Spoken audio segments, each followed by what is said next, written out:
పవిత్ర మంత్రం ప్రార్థన కాదు, ఒక లోతైన సందేశం.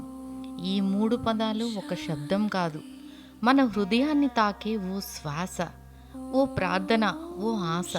జీవితం ఎప్పుడూ నిండుగా కనిపించదు. మనసులో అలలు ఎగసిపడతాయి, వెలుగులు కమ్మేస్తాయి. అప్పుడు ఈ మంత్రం మన చెవుల్లో కాదు, మన ఆత్మలో వినబడుతుంది. ఓం అనేది సృష్టి యొక్క మొదటి నాదం. మనలోని దైవత్వాన్ని మేల్కొలుపుతుంది. శాంతి మన బాధలను నెమ్మదిగా కరిగిస్తోంది. శాంతి శాంతి శాంతి అని 3 సార్లు చెప్పడం ద్వారా ప్రకృతి కల్లోలానికి, మనస్సు కలతలకు, ప్రపంచపు బాధలకు, 3 లోకాలకు శాంతి ప్రసరించాలనే ఆకాంక్ష. లోకంలో శాంతి కావాలంటే ముందుగా మన హృదయం నిశ్చలంగా ఉండాలి. కళ్ళు మూసుకొని ఈ మంత్రాన్ని పలికితే మనలోని తుఫాను కూడా నిశ్శబ్దమవుతుంది. అందుకే పలుకుదాం మనసుతో, ప్రేమతో, భక్తితో. ఓం శాంతి శాంతి శాంతి.